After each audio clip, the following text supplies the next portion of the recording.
What's happening? Brian Tong here, and welcome to the Apple Vibe for all the good and bad inside the world of Apple. Now, anticipation and hype is at an all-time high, and we're giving you the last few Apple bites of info before the big A's announcement. Now, the Cupertino kids announced the official invitation-only event will be held at company headquarters on October 4th. That's Tuesday at 10 a.m., and it's perfect timing since that's right after my Bikram yoga class. That's right, I'm flexible, and the special event is titled Let's Talk iPhone. Now, everyone's been waiting because there's still a lot of mystery surrounding what Apple will actually release at this event. According to 9to5Mac, new part numbers for a new iPhone, updated iPhone 4S, and iPod Touchies have already appeared in Apple's inventory system. The next-gen iPhone, known as N94 in Apple's iOS SDK kit, has appeared in Apple's inventory system, and according to them, packs an A5 dual-core processor, a Qualcomm Gobi baseband chip for GSM and CDMA compatibility, with an 8-megapixel camera and 1 gig of RAM. Now, they also report two products with the N90A part number that have appeared and are believed to be black and white models for a modified 8-gig iPhone 4 that might be the new low-end budget iPhone. The current iPhone 4's part number is known as N90. Now, three iPod Touch models with part numbers N81A have appeared, and they're believed to be the rumored white iPod Touches, since N81 represents the current black iPod Touch, and that could point to just a cosmetic change with the same 8, 32, and 64 gig options alongside the current black ones. So when can we expect the official launch so we can gather our lawn chairs and blankies and wait in long lines for over 10 hours without a bathroom break?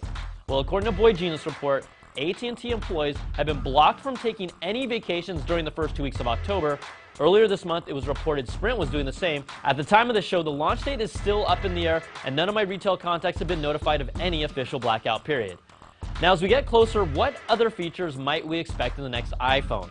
According to Mako Takara, a China Unicom rep told onlookers during a keynote at Macworld Asia 2011 that the iPhone 5 will have HSPA Plus capabilities for faster high-speed data.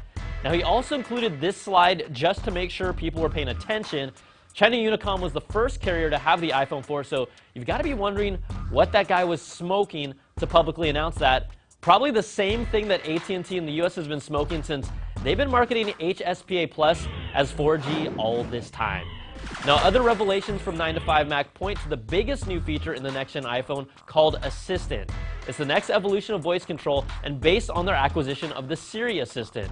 Now, it's all voice-controlled, and it will allow you to make appointments that are instantly added to your calendar, compose voice-to-text messages, and create reminders for buying that rash ointment you forgot about. Still itchy.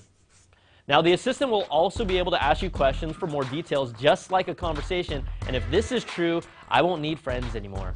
Now, we'll find out about the real facts on October 4th, but let's just tease you a little bit with what it might look like.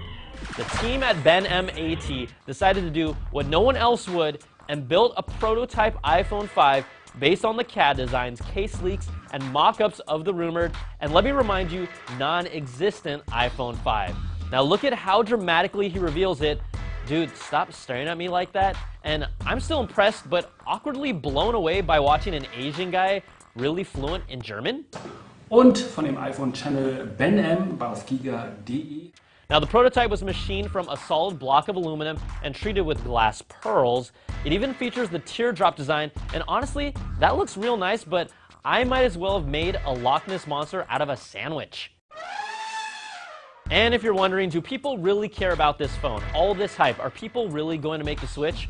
Well, 41% of mobile consumers plan to purchase the iPhone 5, and that's according to a study by InMobi that covered users in the US, Mexico, and Canada. In addition to that, 52% of BlackBerry users plan to switch to iPhone, 51% of current iPhone users plan to upgrade to the 5 for their next purchase, and 27% of Android users would join the side of the computer fruit company.